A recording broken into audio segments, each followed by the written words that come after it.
On my senior year yearbook day, my stepmother smiled. Such a pretty smile. 5 minutes later, in a hallway with no cameras, she slammed me into a steel locker.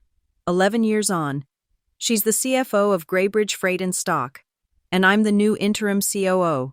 Today, before the shareholder meeting that will decide the CEO chair, I open that old yearbook, and her empire of lies begins to crumble. My name is Harper Quinn. Before I was the interim COO of a multi-million-dollar logistics company, before I learned to weaponize a spreadsheet and turn a data point into a dagger, I was just a senior at Crofton Ridge High School, and it was yearbook day. A day that smells of glossy paper and the fizzing potential of a life about to begin. That my own life was knocked clean off its axis. The memory doesn't play like a film. It cuts. It's a series of cold, sharp images stored in a part of my brain that doesn't feel warmth. Flash. The main hallway of Crofton Ridge. A long, sterile tunnel of gray linoleum tiles, scuffed by the sneakers of 1,000 futures better than mine. The overhead neon lights hummed a low, constant buzz, casting a sick, bluish pallor on everything. It was a place designed for transit, not for memory. Yet it became the cornerstone of my entire recollection of adolescence. Students were a chaotic river of denim and cheap perfume, laughing, pushing, scribbling earnest lies in each other's yearbooks. Have a great summer. Don't ever change.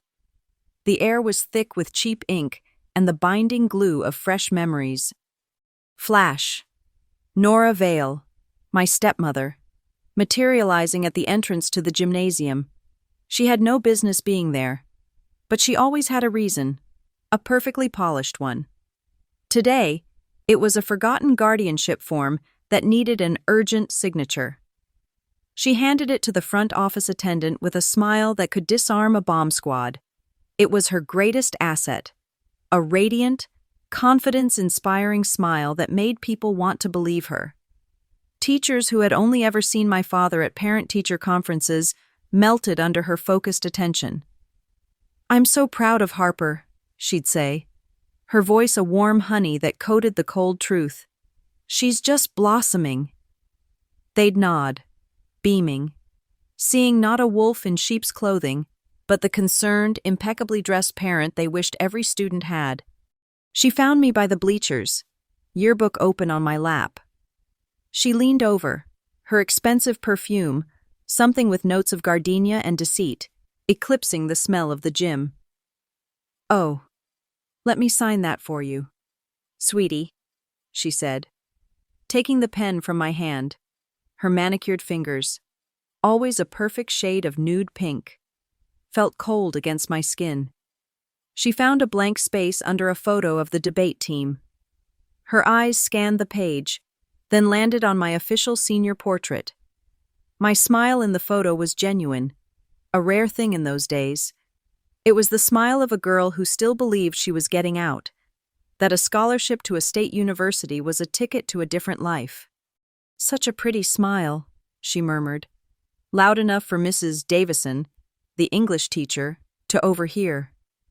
Mrs. Davison smiled back at her, a look of pure admiration. Nora scribbled a short sentence and capped the pen with a decisive click. "There, something to remember your old stepmom by." Then, her hand was on my arm, her grip surprisingly firm. "Walk with me for a second. Harper, I need to ask you about your father's new medication schedule." Her reason was, as always, plausible. Her touch was not a request. It was an escort. She guided me out of the noisy gym, past the clusters of signing students, and turned down a short, auxiliary hallway that led to the science wing. It was a shortcut few people used between classes. It was empty. It had no cameras. I knew this because the student council's petition for more security cameras, citing a series of petty thefts, had been denied by the school board just last month. Nora, I suspect, knew this too. Flash. The impact. It was faster than I could process. One moment we were walking, the next my head was slammed sideways into the cold, corrugated steel of locker 734. The sound wasn't a loud crash like in the movies. It was a dull, metallic thump, an ugly, flat note that seemed to be swallowed by the cinder block walls. It echoed for a split second inside my skull. For a moment, all I could register were the smells, the sharp, acrid scent of the industrial-grade glue used to bind the photos in my yearbook, now clutched against my chest, and the faint, coppery tang of metal and blood. Her face was close to mine, the mask of the loving stepmother gone, replaced by something cold and hard. Her voice was a venomous whisper, not a single decibel wasted. "You don't need college," she hissed, her breath warm against my cheek. "You just need to shut your mouth." The threat wasn't about my father's medication. It was about the application I'd submitted for student aid, the one that required a parent's financial disclosure, a disclosure that would have brought an unwelcome spotlight onto the creative accounting she was already practicing in my father's business. She let go. I slid down the locker, my cheekbones screaming in protest. She straightened her silk blouse, not a hair out of place. The mask was back on. "I'll see you at home for dinner," she said, her voice once again light and conversational. And then she was gone, her sensible heels clicking away down the empty hall. Flash. The girl's bathroom mirror. I stared at my reflection under the same buzzing fluorescent lights. A purple-red bloom was already spreading across my left cheekbone, tender and swollen. I splashed cold water on it, the sting making me gasp. I had another photo to take. The candid shots for the senior year memories page. I couldn't be the girl with the bruised face. That would invite questions. Questions had answers, and answers led back to Nora. And I knew, with a certainty that chilled me to the bone, that my father would not believe me. He would believe Nora. He always believed Nora. He saw her as the woman who was trying so hard to be a mother to me after my own had passed. He saw her effort, her poise, her perfect smile, and was blind to the rest. So I went back out. I found my friends. "Whoa, Harper, what happened to your face?" one of them asked, her eyes wide. I forced a laugh. "Tripped over my own feet by the lockers. Clumsy me." They bought it.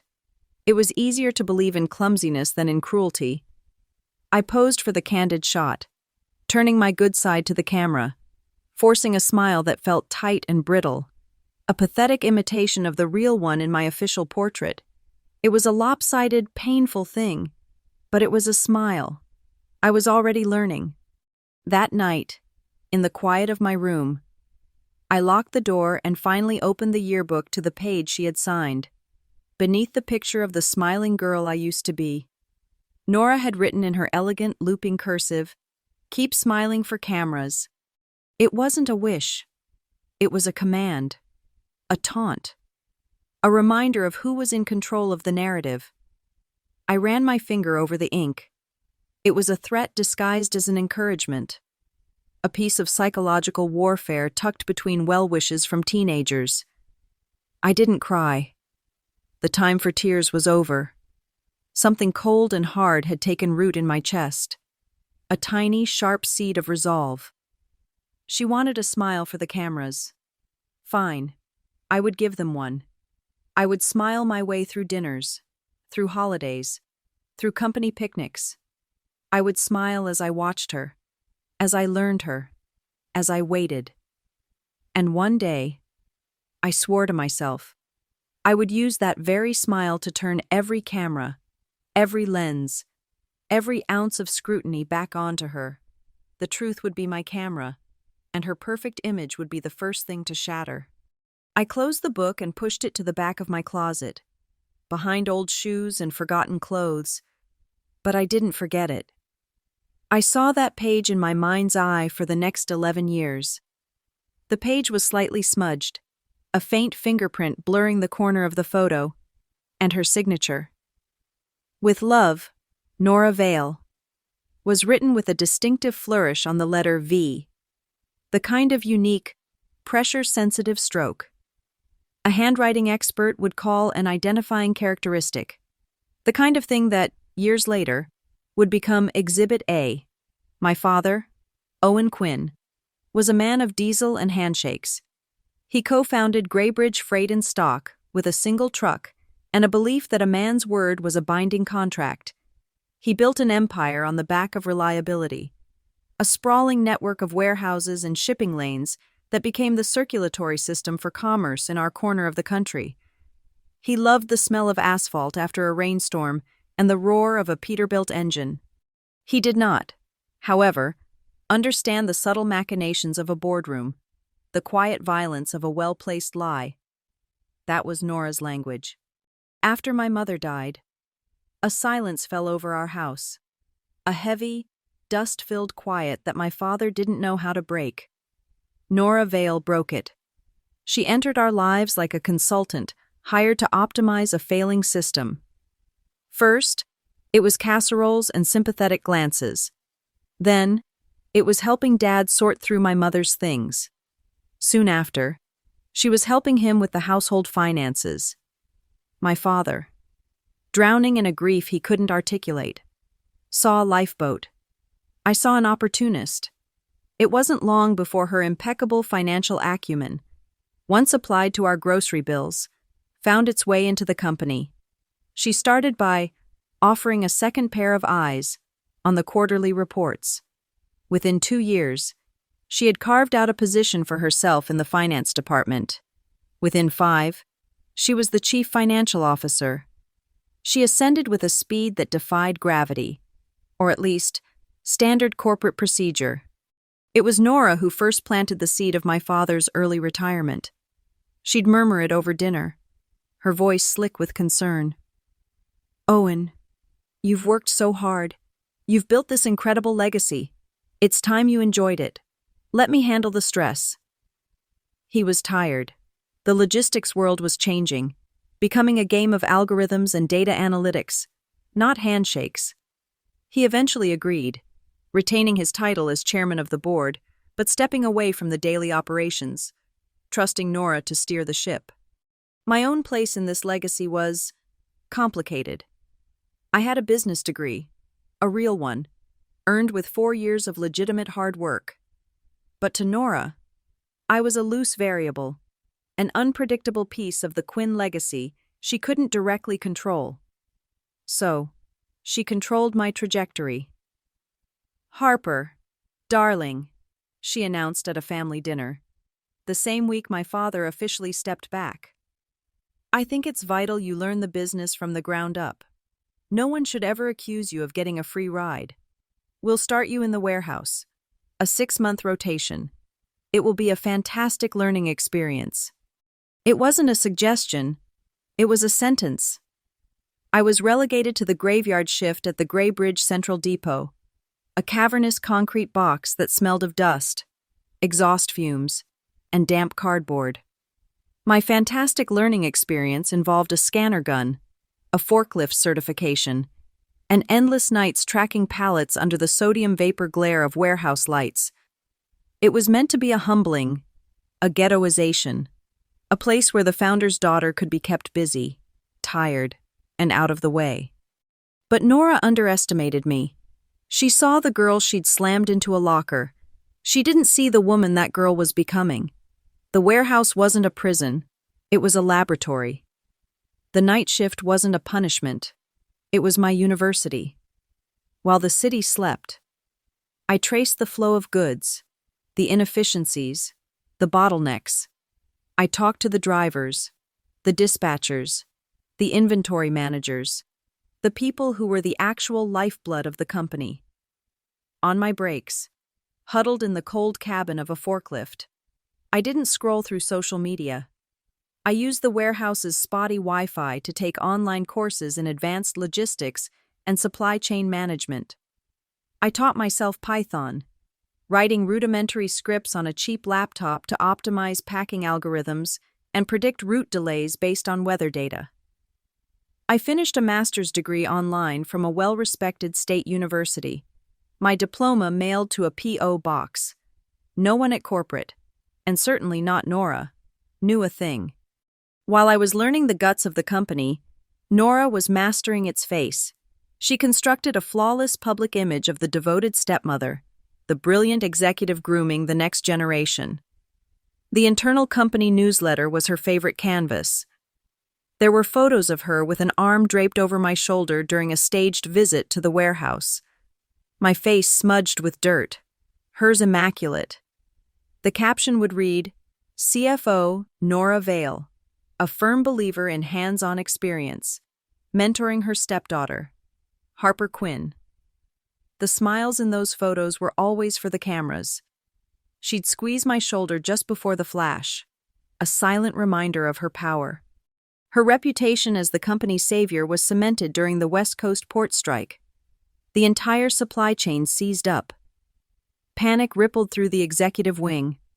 While they were holding emergency meetings, my team on the night shift and I were already rerouting shipments through smaller, less congested ports in Mexico, using a predictive model I had built to manage the complex customs paperwork and ground transport. It was a massive, frantic, round-the-clock effort that saved our biggest clients millions. A week later, Nora presented a sanitized PowerPoint version of my solution to the board. She called it the Vale Contingency Strategy. She took a standing ovation and a hefty bonus.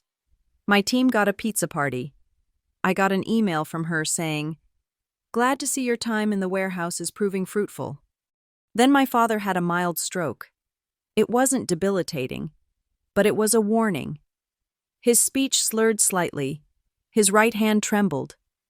It was all the opening Nora needed.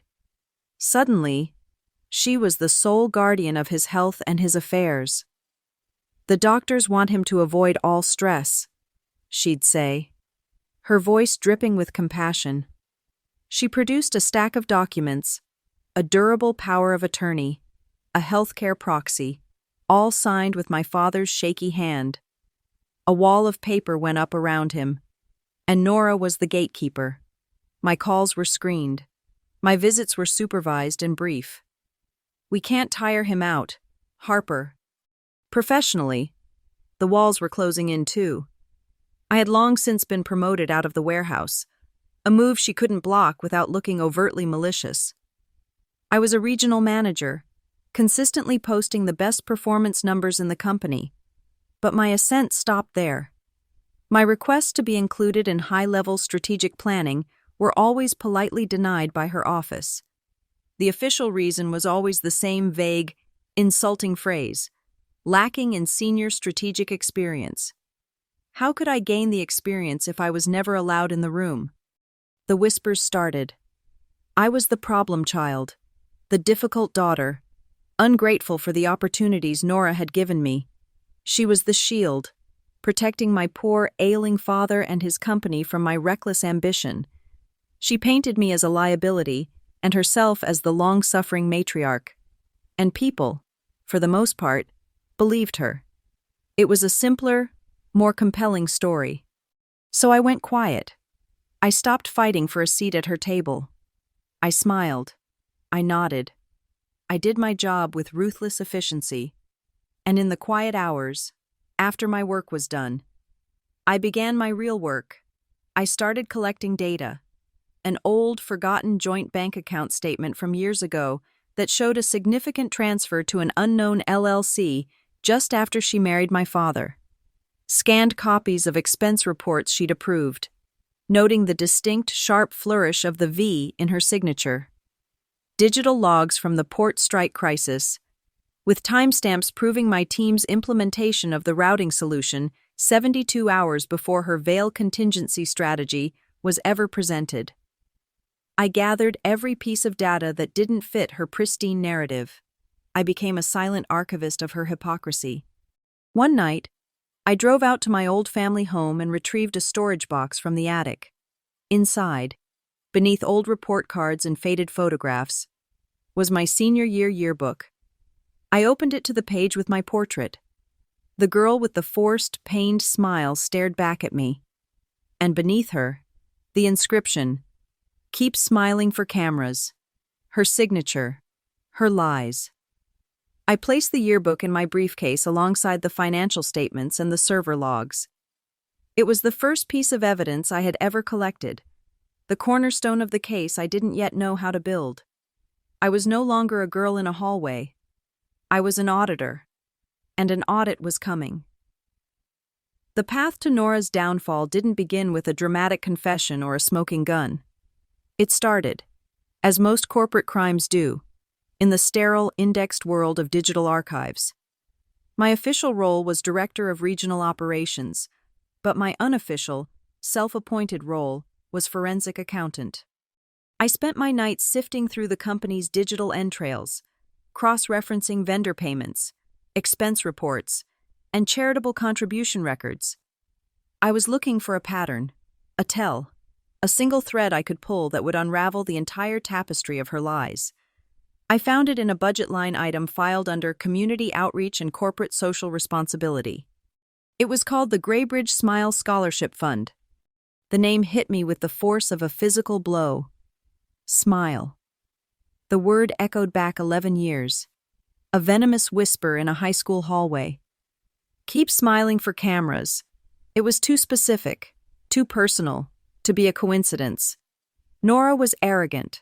She was taunting a ghost, never imagining that the ghost was now the one with root access to the server. My investigation from that point forward became cold, precise, and methodical. The fund was established 4 years ago. Its stated mission was to provide scholarships for underprivileged youth from our headquarters' hometown of Graybridge, and, according to the mission statement, its first pilot partnership was with a high school in my own hometown, the fictional Kingsford. The total disbursement over 48 months came to a staggering $2.6 million, an obscene amount of money for a single school partnership. I started with the basics. I ran a search for the Kingsford Educational Cooperative, the listed partner institution. No such entity existed. It had never been chartered, had no registered address, no tax ID, no web presence. It was a complete fabrication. The money, all $2.6 million of it, had been paid to a ghost. My next step was to examine the fund's internal documentation. The digital folder was meticulously organized, a testament to Nora's thoroughness. It contained grant proposals, annual reports, and success stories. It was in the founding proposal that I found the second echo of the past. The cover page featured a logo. It was a tightly cropped image of a young woman's smiling mouth. The curve of the lips, the slight lopsidedness. I knew it instantly. It was my smile. My smile from my senior year yearbook portrait. Beneath the photo, in a clean corporate font, were the words, Harper's Initiative, a legacy of giving. She had turned my pain into her brand. The irony was so dark it was almost a black hole.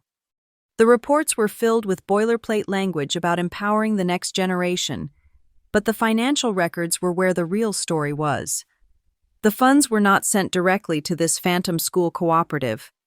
Instead, they were routed through a third-party vendor listed as a program consultant. The company was named Hallway Consulting, LLC. Another piece of Nora's private, cruel joke. The address listed for this LLC wasn't a corporate office. It was a P.O. box at a postal annex in a neighboring town. The approval forms for each quarterly payment required 2 signatures, the CFO, Nora, and a designated school coordinator from the Kingsford Educational Cooperative. The coordinator's name was listed as a Ms. Evelyn Reed, another fabrication. But it was her signature that made my blood run cold.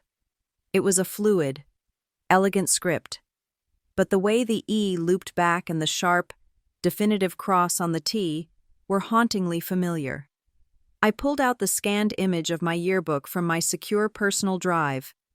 I placed the digital image of Evelyn Reed's signature next to the digital image of Nora's inscription. I overlaid them in a photo editing program and adjusted the transparency, the slant, the pressure, the distinctive, arrogant flourish of the final letter. They were a perfect match. 12 points of definitive comparison, just from a layman's glance. She had signed both sides of the transaction, creating a perfect, self-contained ecosystem of fraud. The money trail was clever. From Graybridge Freight and Stock, the funds went to Hallway Consulting, LLC. I subpoenaed the bank records for that LLC using a contact I had cultivated in the financial sector, calling in a major favor. As I suspected, Hallway Consulting was a shell. From its account, the money was then dispersed in smaller, less conspicuous amounts to a variety of secondary vendors for services rendered, graphic design, printing, event planning. These vendors were real, but the invoices were inflated. The excess cash from these overpayments was then kicked back, not to Hallway, but to a private, nondescript investment account. An account held under a name that meant nothing to me, until I traced its initial funding source from 5 years prior. The seed money had come from a wire transfer originating from an offshore account that Nora had held for over a decade. It was her personal piggy bank, filled with my father's company's money. Digital files have a memory. Nora was careful, but she wasn't a tech native. I pulled the original PDF of the founding proposal for the Smile Scholarship. The file itself was clean, but its metadata told the real story. I ran a simple EXIF data extraction script. Author, Nora Vale. Created, October 23, 2:17 a.m. Last modified. By N. Vale. Software, Microsoft Word for Mac. Version 16.3. The key piece of information, however, was the network machine ID logged at the time of creation. It corresponded to the desktop computer hardwired into the CFO's office on the 19th floor of the Graybridge headquarters building. She had built her entire criminal enterprise in the dead of night, from the corner office my father had built. I had it all: the fake institution, the shell company with the taunting name, the forged signatures that matched her own handwriting, the circular payment scheme, the digital breadcrumbs leading directly to her laptop. My yearbook photo wasn't just a cruel joke. It was the emotional logo she used to sell her fiction, the piece of my past she had monetized for her own gain. My final step was to preserve the evidence. A simple copy-paste wouldn't suffice in a court of law or a high-stakes boardroom battle. For every critical file, the PDFs, the bank statements, the metadata reports, the scanned image of my yearbook, I created a forensic duplicate and generated a SHA-256 hash. This created a unique, unalterable digital fingerprint for each piece of evidence. Any change to the file, no matter how small, would result in a different hash, proving tampering. I encrypted the entire package, uploaded it to a secure cloud server, and sent the access key and a full, written summary of my findings to a trusted, independent corporate lawyer I had retained months ago under a pseudonym. The evidence was now safe, off-site, and legally unimpeachable. The plan began to take shape in my mind, as clear and linear as a shipping route. Nora had used my smile, a symbol of my vulnerability, as the cornerstone of her fraud. She had hidden her crimes in plain sight, cloaked in the unimpeachable virtue of corporate charity. She thought she was untouchable, but she had made one critical error. She assumed the girl in the hallway would stay in the past. I wouldn't attack her finances first. That was a messy, protracted battle. I would attack her ethics. I would use the very symbol she had co-opted, that painful, forced smile, to expose the rot at the core of her leadership. The Graybridge Smile Scholarship Fund would be her legacy, just not in the way she had intended. My digital investigation had built a fortress of evidence, but it was a fortress of ghosts, electrons and metadata that could be dismissed by a slick lawyer as circumstantial or technical anomalies. I needed something physical, something a jury, or more importantly, a board of directors, could touch and see. I found it in the one place Nora Vale would never look: the past. Specifically, the sub-basement corporate archives. A climate-controlled crypt managed by a woman who believed a terabyte was less trustworthy than a faded ink signature. Her name was May Whitlow. She was a few months from retirement. A small, bird-like woman with hands permanently stained with the faint gray dust of old paper. She had worked for Graybridge Freight and Stock for 42 years, starting when my father was still driving his own truck. She was the company's living memory, and she operated on a simple, unshakable principle. Paper doesn't lie. People do. I didn't approach her with my grand conspiracy. I started by simply spending time there. I'd bring her coffee, ask her about the company's early days, listen to her stories about my father before he was Mr. Quinn. I learned that she distrusted the new digital-first archiving system Nora had implemented, seeing it as a way to make things disappear. She kept her own shadow ledger, a meticulous cross-reference system of physical documents she deemed too important to be trusted to the cloud. Our friendship was forged slowly, over the scent of aging cardboard and the quiet hum of the dehumidifiers.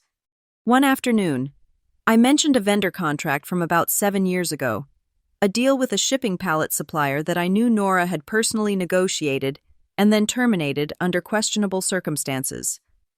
"I can't find the original in the digital archive," I said casually.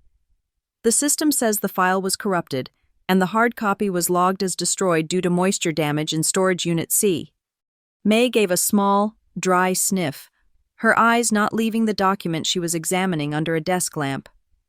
"Moisture damage," she scoffed softly. "That's what they call the shredder these days." Nora cleared out that whole section of contracts when she restructured the vendor approval process. She paused, then looked at me over the top of her reading glasses. But she didn't clear it out from here. She shuffled over to a towering aisle of rolling metal shelves and, with a practiced grunt, turned a large crank to open a gap. She ran a finger along a row of tan accordion files, pulled one out, and laid it on the large central table. Inside was the original contract, crisp and perfectly preserved. No moisture damage, no corruption, just the truth on heavy bond paper. "I never trust a digital signature when a real one is available," she said, tapping the last page, where Nora's looping cursive sat next to the vendor's. This was my opening. A week later, I brought her a high-quality printout of the Graybridge Smile Scholarship Fund contract with its forged Evelyn Reed signature. "I found this in the community outreach files," I said, trying to keep my voice steady.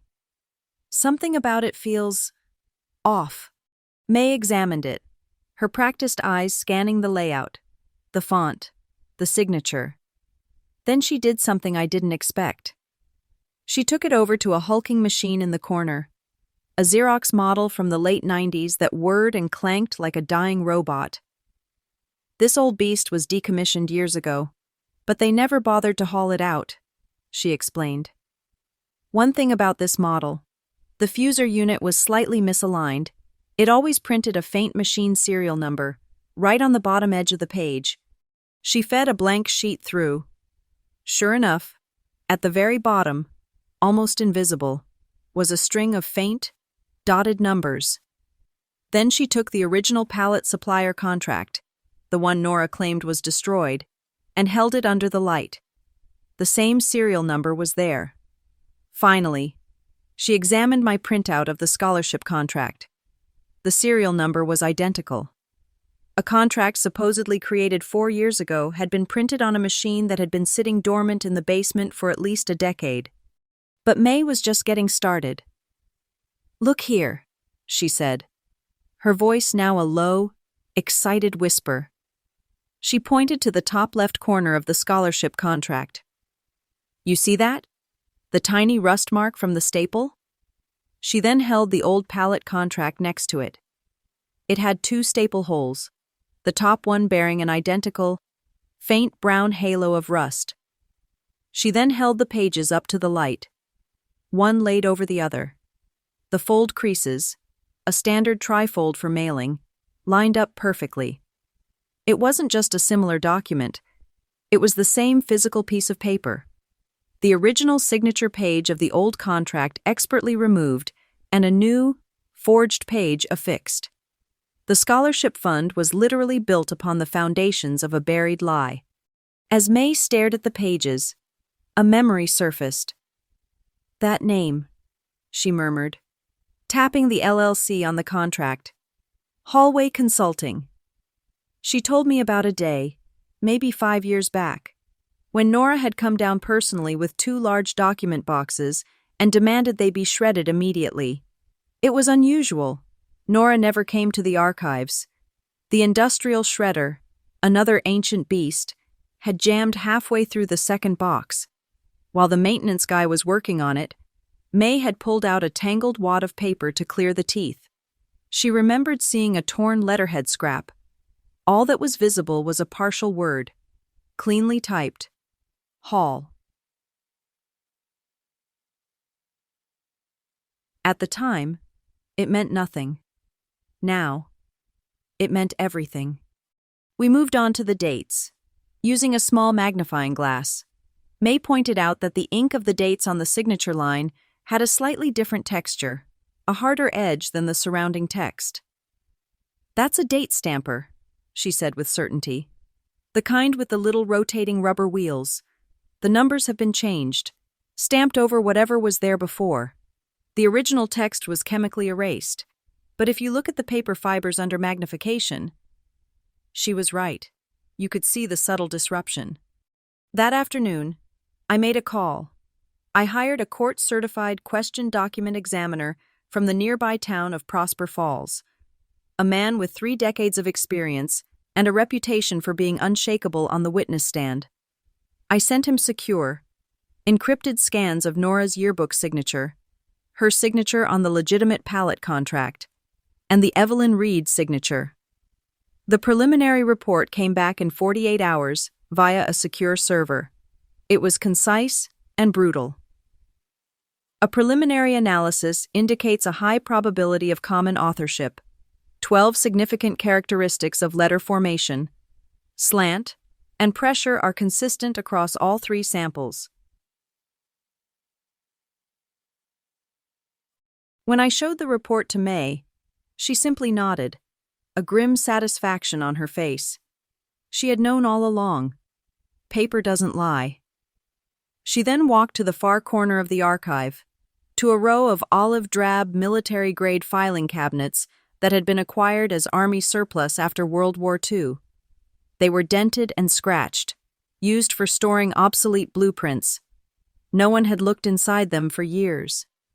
She ran her hand along the bottom of one cabinet and pressed a small, almost invisible button. A thin vertical seam I'd never noticed appeared on the side panel.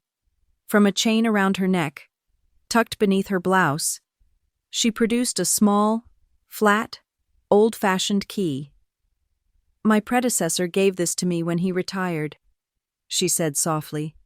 "He told me, every company has secrets. This is where you keep them safe." She unlocked the hidden side panel and it swung open, revealing a narrow, fireproof compartment. Inside was a single thin manila folder. My heart pounded against my ribs. It felt like we were opening a tomb. Inside the folder was a single sheet of high-quality personal stationery, the kind with an embossed initial at the top, N. It was a handwritten letter, in Nora's unmistakable cursive. It wasn't dated. It wasn't addressed to anyone by name. Starting only with my dearest partner, it was a progress report, boasting of the perfectly legal, utterly untraceable success of their shared venture. But it was the final paragraph that sucked the air from my lungs. The beauty of the branding is its simplicity. Using the girl's face, or rather, just her smile, lends an emotional authenticity that no stock photo ever could. It's a perfect bit of irony. The mouth that could have been a problem for us is now our brand's mouth, generating the very funds that secure our future. She smiles, and we profit. Poetry. May placed a steadying hand on my arm. The cold fury that washed over me was so intense, it felt like ice in my veins. This wasn't just fraud. It wasn't just theft. It was a trophy, a victory lap taken in private, celebrating the conversion of my deepest wound into her personal revenue stream. I now had the ghost in the machine, and I had the confession on paper, the cold, hard, physical truth. The emergency summons from the board came on a Tuesday. It was delivered via a terse, system-generated calendar invite. Mandatory executive session. Q3 logistics performance. The numbers were bleeding. On-time delivery metrics. The very heart of Graybridge Freight and Stock had fallen off a cliff. Key accounts were threatening to jump ship. The complex algorithm-driven system I had built from the ground up during my warehouse years was being mismanaged from the top down. Nora's leadership was a series of gut feelings and power plays in a world that now ran on data. The company was having a heart attack, and she was the cholesterol clogging its arteries. They needed a chief operating officer, ad interim, someone who knew the nuts and bolts, who could stop the bleeding immediately. There was only one logical candidate. My name was the last one Nora wanted to hear, but it was the only one the numbers supported. I accepted the position in the main conference room. The air was thick with the tension of worried investors on a conference line. When the vote was confirmed, Nora was the first to her feet. She moved toward me, her face a perfect mask of maternal pride. Before the internal communications photographer, a young man who flinched every time she spoke to him, she wrapped her arms around me. The hug was for the camera, for the record. Her embrace was cold, her muscles rigid. Her whisper, for my ears only, was a sliver of ice. Don't think this means anything. The camera flash was a small, temporary sun, illuminating a beautiful lie. I smiled, a tight, controlled curve of my lips. It was a smile for the cameras. My first act as interim COO was to present my plan, Project Conduit, a total digital overhaul of our route planning and freight auditing systems, designed to automate 90% of the manual checks her team was currently failing. It was my life's work, distilled into a 20-slide presentation. It was efficient, it was irrefutable, and it would save the company. Nora listened from her seat at the head of the table, her face impassive. When I finished, she didn't praise the plan. She sought to control it. "This is an ambitious undertaking, Harper," she said, her voice smooth as polished stone. "Impressive, but with a project of this scale, direct oversight from the CFO's office is essential to ensure fiscal responsibility." She smiled at the board members. "I'll need full, unrestricted administrative access to the project's development servers, just to monitor progress, of course." It was the moment I had been waiting for. The lunge of the predator. "Of course, Nora," I said, my voice even. "Transparency is key." That night, I didn't give her access to the real development server. I built her a cage. A perfect, high-fidelity replica of the entire system, hosted on a separate, isolated cloud server. A sandbox. From her terminal, it would look and feel identical to the real thing. She could open files, edit code, delete reports, but every single action, every keystroke, every login from her IP address would be logged, timestamped, and mirrored to a secure off-site server under the control of my independent counsel. I handed her a loaded gun in a room with bulletproof walls and a hidden camera. For 3 days, she did nothing but poke around, opening files and closing them. A digital ghost haunting the machine. She was looking for a vulnerability, a way to claim the project as her own. Then, on Friday morning, she made her move. It was the day of the annual Graybridge Charity Foundation press conference, an event she chaired and used as her primary public relations vehicle. An hour before the event, the logs on my monitoring system lit up. User, N, Vale IP address, 78.14.102.3, CFO office, 19th floor. Action, access file. Community, outreach. Smile. Scholarship, FY transparency. Report. PDF. Action. Edit file. I watched in cold, clinical silence as she altered the document. She changed the total disbursement amount for the Kingsford Educational Cooperative, lowering it by a meager $50,000. It was a meaningless change to the fraudulent numbers, but it served a purpose. She then resaved the file, creating a new version. The timestamp on the altered PDF was 11:47 a.m., her press conference, where she would no doubt laud the scrupulous transparency of her charitable work, was scheduled for 1:00 p.m. She was creating a fresh, updated document to have on hand, one she had personally reviewed and revised just before her speech. She was manufacturing a trail of her own diligence. What she was actually doing was placing her digital fingerprints directly on a fraudulent document. I immediately flagged the altered version. I took the corrupted PDF, the one with her changes, and packaged it with the server logs showing her user ID and IP address making the edit. I composed a short, anonymous message. Financial irregularities detected in CFO-managed charitable funds. Evidence of document tampering attached. I sent it through an encrypted, third-party whistleblower service directly to the inbox of the head of the company's Ethics and Compliance Committee. The system was designed by Nora herself, a token gesture to corporate governance. She never dreamed it would be used against her. That afternoon, I found a plain brown envelope on my new desk. There was no note.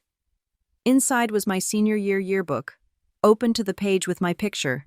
May had placed it there. Across the bottom of the page, on a small sticky note, she had written 3 words. "You'll need this."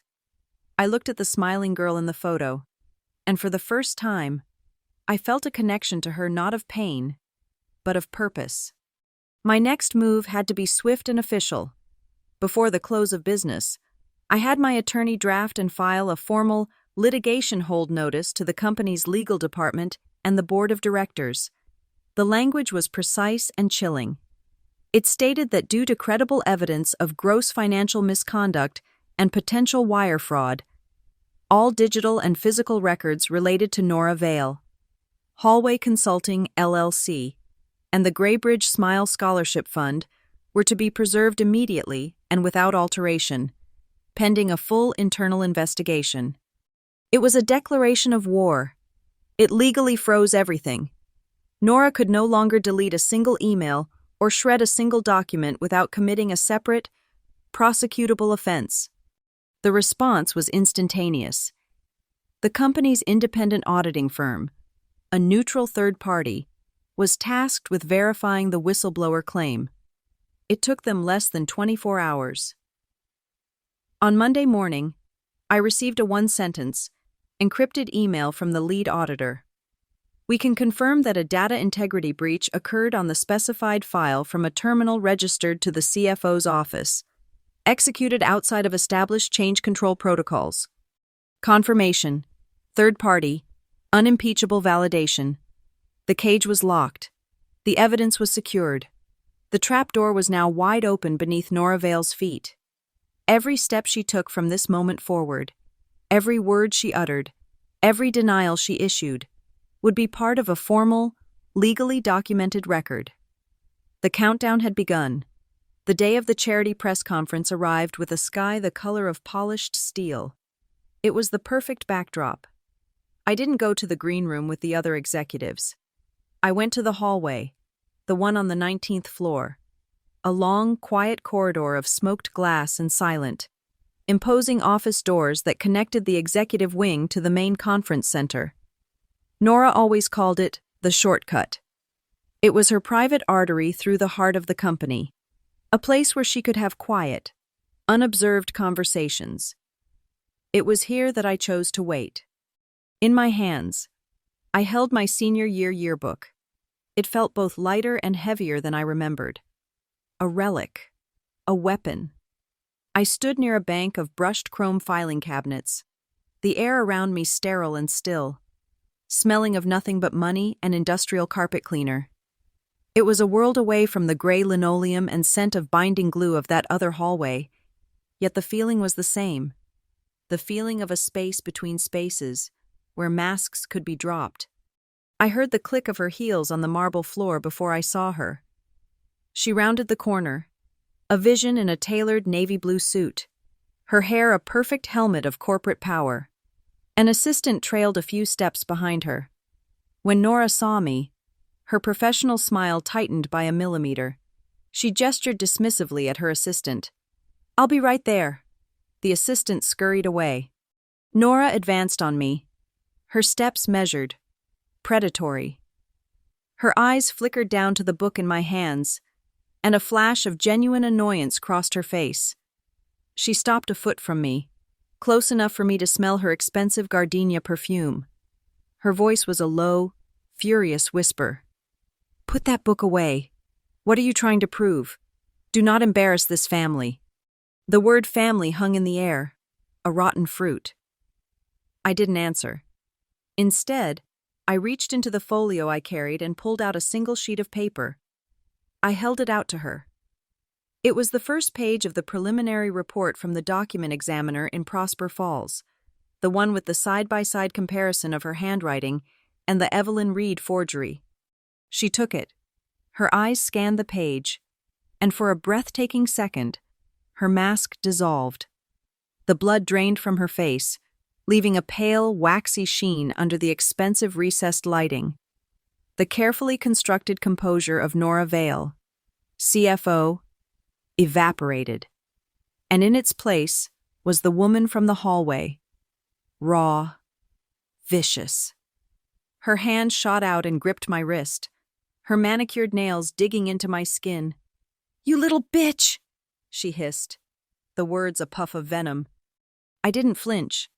I just looked at her hand on my wrist, then back at her face. "Let go of me, Nora." Her response was pure, instinctual violence. She shoved me, hard. It wasn't a calculated move. It was a burst of pure rage, the lashing out of a cornered animal. My back hit the filing cabinet behind me. Thump. The sound. A deep, metallic boom. Not the cheap, rattling clang of a high school locker, but the solid, resonant impact of a body hitting heavy gauge. Fireproofed steel. It was a different note, a deeper, richer octave. But it was the same ugly song. For a split second, the polished corridor of the 19th floor melted away, and I was 17 again, the scent of metal and blood in my nostrils. But this time, things were different. This time, when I looked up, I saw the small, black, unblinking dome of the new security camera I had requisitioned for the executive wing 3 weeks ago, citing increased confidential document transit. Its tiny red recording light was on. This time, 2 corporate security guards, positioned at the end of the hall for the press event, turned at the sound. Their faces were impassive, but their eyes were locked on us. They were witnesses. I straightened up, my voice deliberately clear and loud, projecting down the marble corridor. It was a voice stripped of fear, a voice of pure, cold fact. "Do not touch me again, CFO Vale." My formality, the use of her title, seemed to enrage her more than anything else. She saw her power, her very identity, being used as a shield against her. The last vestiges of her control snapped, her face contorted, a snarl twisting the lips that were famous for their placid, reassuring smiles. "You ungrateful little parasite!" she shrieked, her voice echoing in the acoustically perfect hallway. "I gave you this life. I gave you that face." She pointed a trembling finger at me. "I made your smile." Just as the words left her mouth, an AV technician, adjusting a boom mic for an interview outside the conference room, poked his head around the corner to check the sound levels. The microphone, live and highly sensitive, drifted for a second into the open space of the corridor, a silent, furry witness. It caught her words in perfect, broadcast-quality clarity. Nora froze. realizing what she had done. Her eyes darted from me to the guards, to the technician, to the black dome of the camera.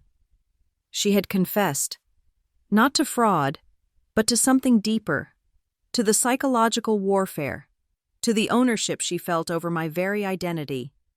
I didn't look at her. I turned my head slightly and looked directly into the lens of the security camera. I spoke to the guards, to the AV tech, to the permanent, unblinking record. You just heard a confession. It was over. The security guards were moving, their professionalism kicking in. "Ma'am, please step back," one said to Nora, his voice polite but firm. The other was already speaking quietly into his wrist communicator. They separated us, creating a space of sterile, corporate procedure between us. An HR representative was summoned. A formal incident report was started on a tablet. The violence of the past had been laundered into the language of the present. Workplace assault. I was handed the tablet. A simple form. "Do you wish to file a formal complaint?" I checked the box. Another question. Under the Graybridge Zero Violence in the Workplace Policy, B7, a formal complaint of physical assault requires the immediate, temporary suspension of the accused party, pending investigation.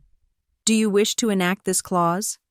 My hand was steady as I picked up the stylus. 11 years ago, my hands had trembled as I tried to cover a bruise.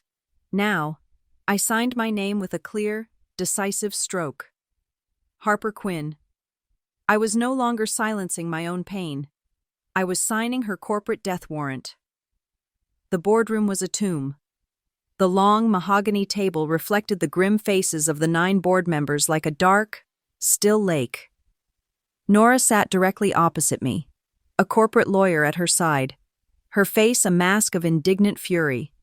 She was suspended, not fired, and this meeting was her chance to frame the hallway incident as the hysterical outburst of an unstable, power-hungry subordinate. She believed the fight was about a shove. She had no idea I was about to burn her entire world to the ground. My father's face was on the large screen at the end of the room, a pale, disembodied head floating in the digital space of a video call. His eyes filled with a weary confusion. I stood at the head of the table. I was not there as Harper Quinn, the daughter, the victim. I was there as the interim chief operating officer, reporting a catastrophic failure of fiduciary duty. My voice, when I began, was calm and measured, devoid of emotion. Good morning. We are here today to address the actions of CFO Nora Vale. This is not about a personal dispute. This is about a systematic, multi-year fraud perpetrated against this company, its shareholders, and its employees. I clicked the first slide. A simple, brutal flowchart appeared on the screen behind me. A box labeled Graybridge F&S at the top. An arrow pointing down to a box labeled Graybridge Smile Scholarship Fund. Then to Hallway Consulting, LLC. Then branching into 3 smaller boxes labeled Shell Vendors. And finally, all arrows converging on a single box at the bottom, Private Offshore Account. The first piece of evidence is the money, I stated, using a laser pointer to trace the flow. Over the last 4 years, CFO Vale has authorized the transfer of $2.6 million to a charitable fund she created, a fund whose sole partner, the Kingsford Educational Cooperative, does not exist. The money was funneled through a shell company, Hallway Consulting, an LLC registered to a P.O. box, before being laundered through inflated invoices and kicked back to a private account under her sole control. Nora's lawyer started to object, but I was already on the next slide. The second piece of evidence is the brand identity for this fraudulent charity. The screen changed. It now showed the cover of the fund's founding proposal.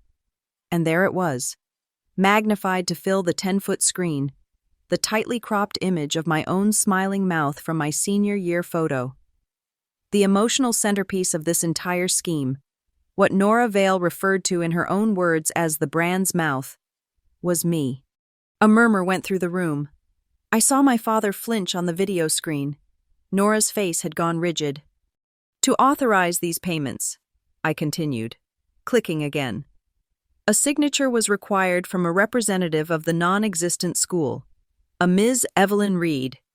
On the left, you see the Evelyn Reed signature from the funding contracts.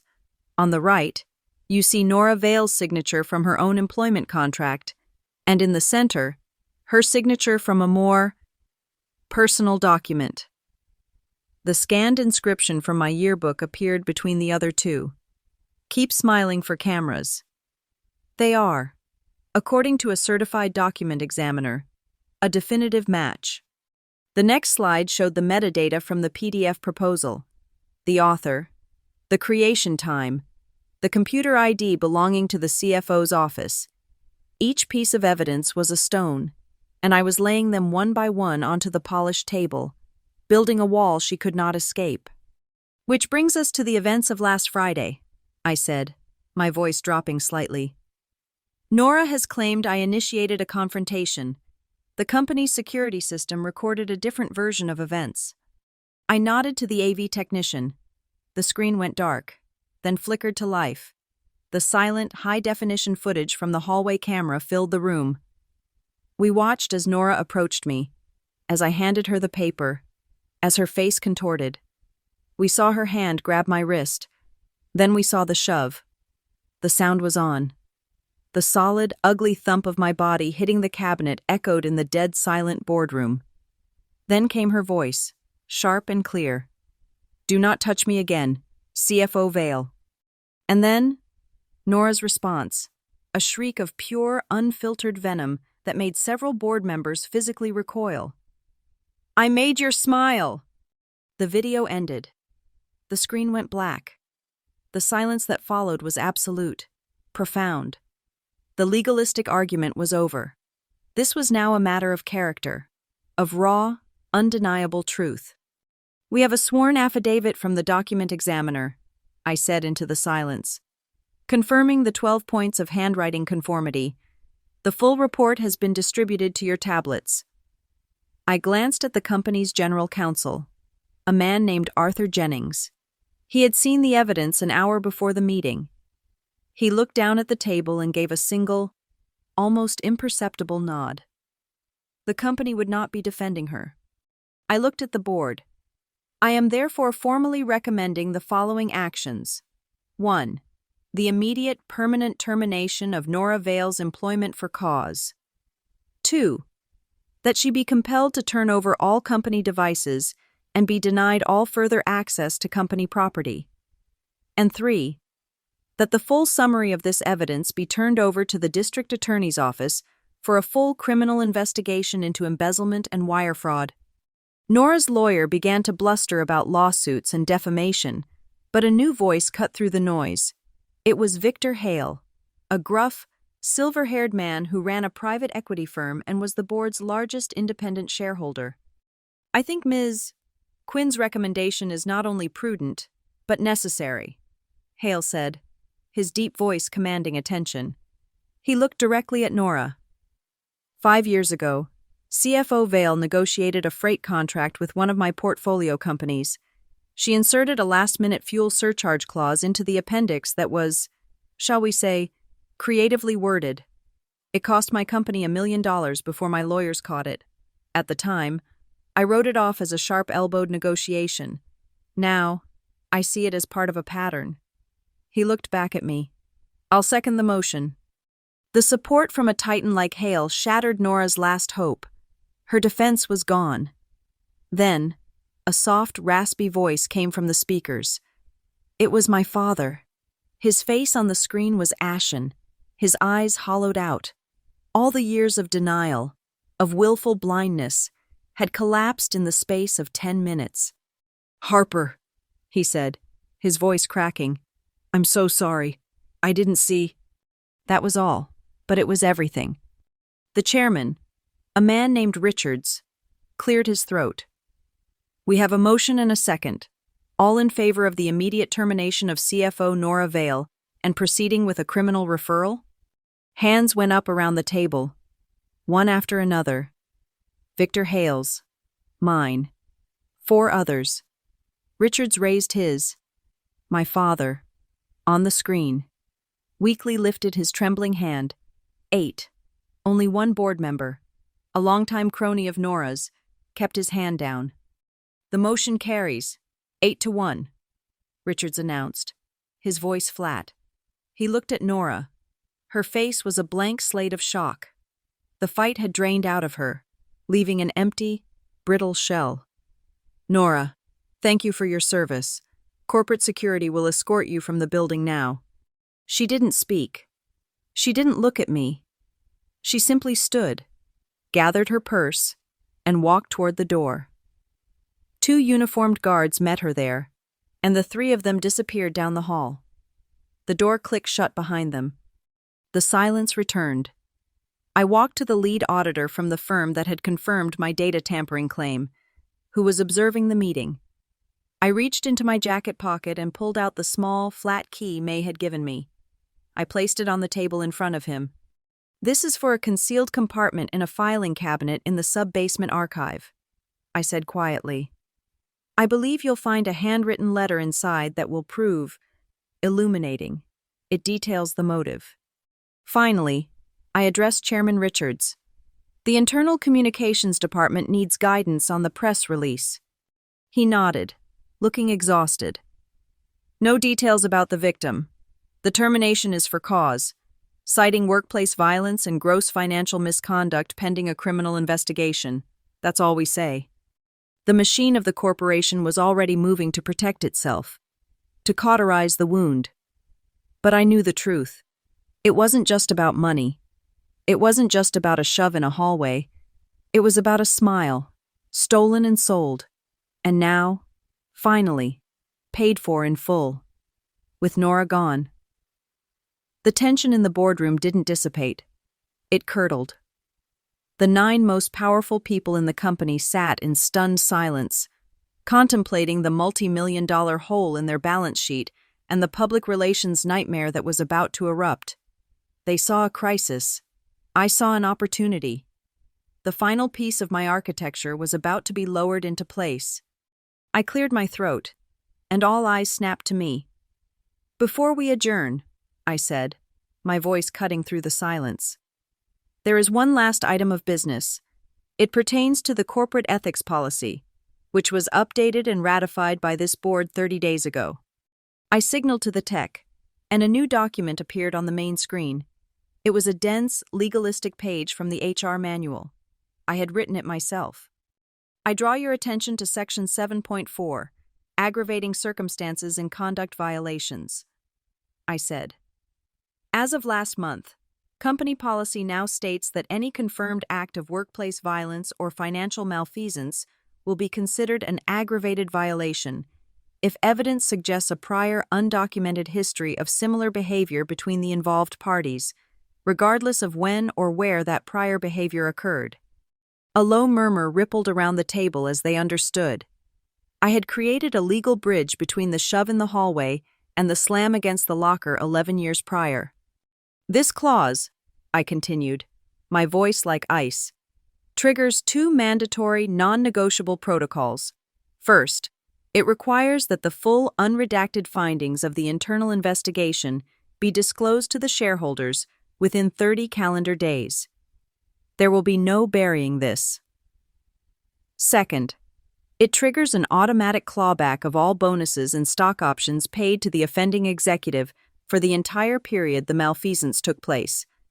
In Nora's case, that's 4 years of compensation. That money belongs to the shareholders, and under this policy, we are now legally obligated to recover it. I had just turned Nora's golden parachute into a lead balloon. It was a perfectly legal, perfectly ethical, and perfectly vicious maneuver.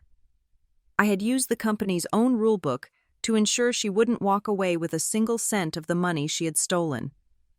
I had built the final lock for her cage, and the board had unknowingly handed me the key a month ago. In the quiet of my office, I had always called it the Yearbook clause. Now, I softened my tone. I pivoted from executioner to strategist. The damage, however, is done. The Graybridge Smile Scholarship Fund is a toxic asset. Its name is a mockery, and its history is a crime. We cannot simply erase it. We must redeem it. I clicked to my final slide. It was a simple proposal. I move that we publicly dissolve the fraudulent fund. I propose we take the $2.6 million we will recover from Nora's clawback provision and use it to establish a new, legitimate scholarship. A real one. It will be independently managed, audited quarterly, and will provide full-ride logistics and supply chain management degrees to 3 students every year. And it will be called the May Whitlow Transport Scholarship, in honor of a 42-year employee who represents the true, honest heart of this company. The proposal hung in the air. It was a masterstroke, and I knew it. It didn't just solve a problem, it created a positive narrative. It honored the little guy, cleansed the dirty money, and turned a symbol of corruption into one of opportunity. It was Victor Hale who spoke first. He was leaning forward, his eyes boring into me, not with suspicion, but with a look of frank assessment. "Richards," he said to the chairman, "we have a leadership vacuum. We've just uncovered a level of rot that speaks to a complete failure of oversight. We don't need a placeholder to steady the ship. We need a surgeon to cut out the rest of the cancer and rebuild. The person who found the disease is the one who knows how to cure it." He turned his gaze to the rest of the board. "I nominate Harper Quinn for the position of Interim Chief Executive Officer, with a mandate to oversee the criminal referral, the financial recovery, and the corporate restructuring." The audacity of it silenced the room. I was supposed to be a temporary COO, a stopgap. He was proposing I take the throne. From the speakerphone, my father's weak voice whispered, I support the motion." It was his final act of surrender, and his first act of penance. The chairman looked around the table. There were no objections. There was only the stark realization that I was the only person in the room who knew where all the bodies were buried. I was the only one they couldn't afford to have as an enemy. "All in favor?" Richards asked. 8 hands went up. Mine stayed down. "The motion carries," the chairman declared, a note of disbelief in his voice. "The board approves a 9-month interim term for Harper Quinn as Chief Executive Officer." Later that day, in the cavernous office that had once been my father's and then Nora's, I signed my first official document. It wasn't a strategic plan or a budget approval. It was a directive establishing a new, fully independent whistleblower protection and support department, with its own dedicated budget and direct reporting access to the board's ethics committee. Its first act would be to award May Whitlow a full retirement bonus equivalent to 5 years' salary. An automated email, which I had written weeks ago, was sent to every employee in the company. The subject line was, "A new policy." The body contained a single sentence. "As of today, all our hallways belong to the light. There are no more dark corners." My last task of the day was to deal with the yearbook. It had served its purpose. It was no longer a vessel for my pain. It was evidence. I walked it down to the corporate vault in the sub-basement, the same vault where stock certificates and bearer bonds were kept. I had the archivist log it as Exhibit A in the matter of Vale. He placed it in a climate-controlled lockbox, a piece of company history now, as inert and significant as the founding charter. As I rode the elevator back up to the 19th floor, my personal phone vibrated. A text from an unknown number. It contained only 5 words. "You will regret this." I didn't feel a flicker of fear. The girl who would have been terrified by that message was gone, locked away with the yearbook. I took a screenshot of the message, forwarded it to corporate security with the subject line, "Log and trace," and then I blocked the number. It was just another piece of data now, another loose end to be managed. I had a company to run. The security waiting room on the ground floor was a beige box, designed for temporary discomfort. It had no windows, 4 identical chairs, and a clock on the wall whose second hand seemed to take a deliberate, mocking pause between each tick. Nora sat in one of the chairs, ramrod straight. She wasn't cuffed or restrained, yet she looked like a prisoner. Her hands, usually so expressive and graceful, were clamped onto her expensive leather handbag as if it were a life raft.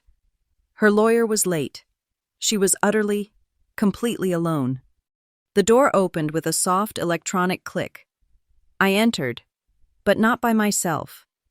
To my right was Catherine Shaw from the legal department, her face a neutral mask of professional diligence.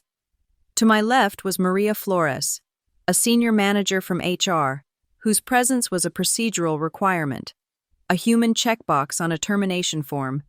We were not here for a family drama. We were here to process an asset removal. Nora's head snapped up.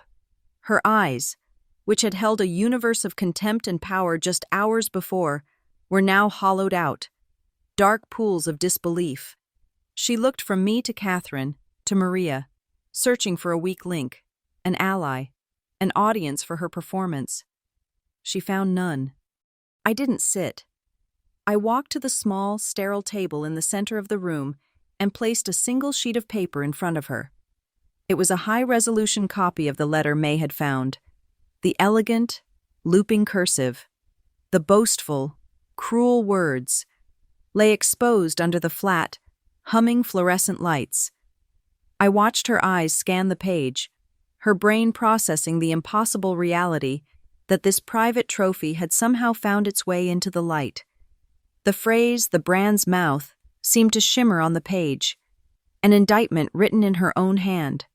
Her composure, already a brittle shell, finally cracked. A sound, a dry, rasping thing, escaped her throat. Her eyes lifted to meet mine. The fury was gone, replaced by a desperate, pathetic plea. "You owe me a chance," she whispered, the words barely audible. I felt nothing, not pity, not triumph, not even the ghost of old hatred, just a profound, empty stillness. "You owe me a youth without hallways," I replied. My voice was even, conversational. It was a simple statement of fact, an invoice for a debt that could never be repaid.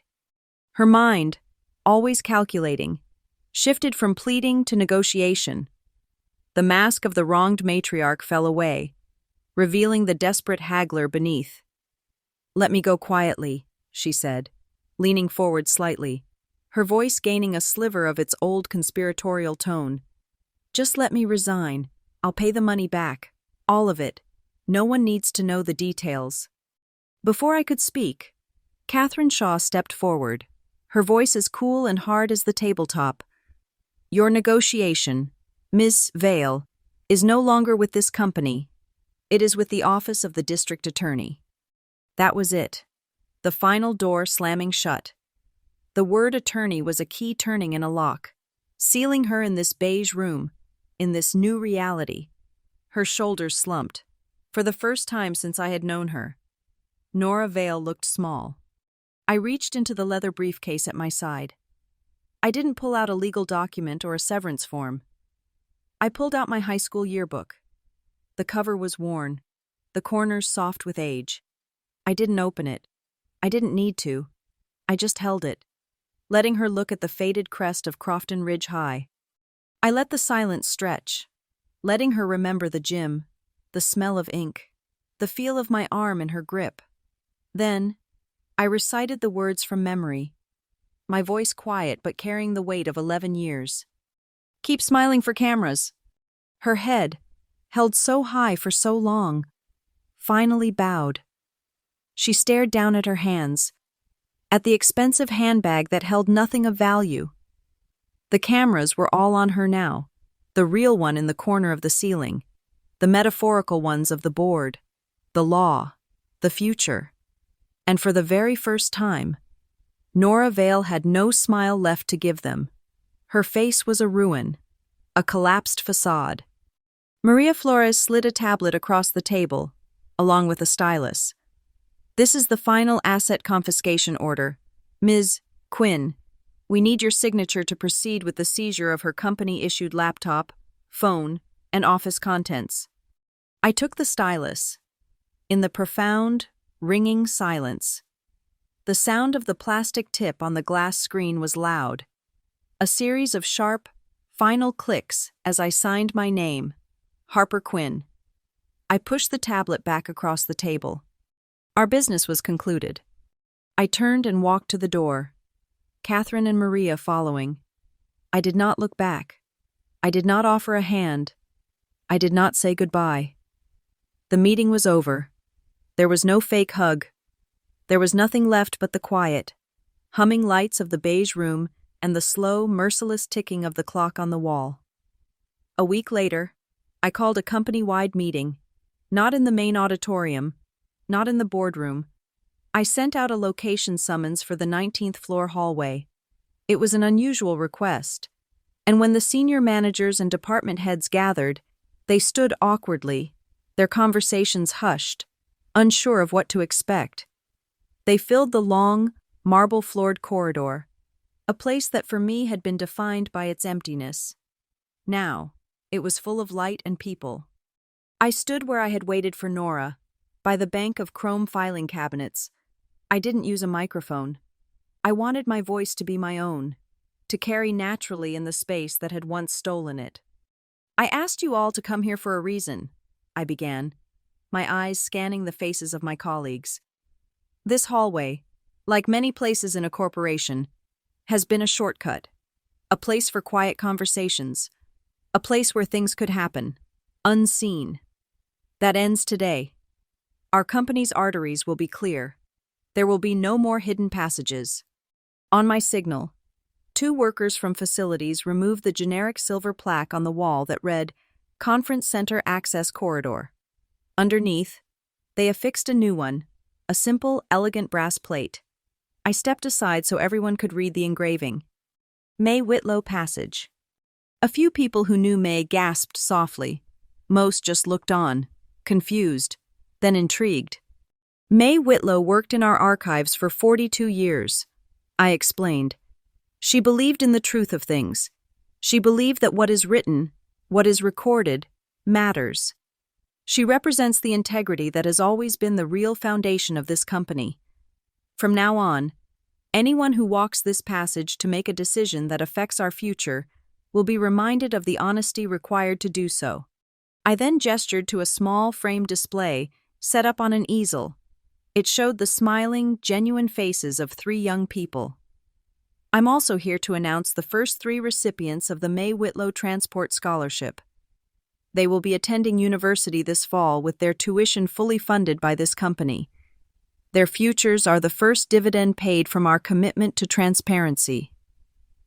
Their photos were a stark contrast to the one that had started it all. They weren't forced to smile for any camera. They looked happy. My final act in that hallway was personal. I walked over to a small, museum-quality glass case that had been installed on the wall. Inside, resting on a bed of dark velvet, was my senior year yearbook, open to the page with my portrait and Nora's inscription. It was no longer a secret I kept in a closet. It was an artifact. Beneath it, a small brass label held 2 words. Evidence, not memory.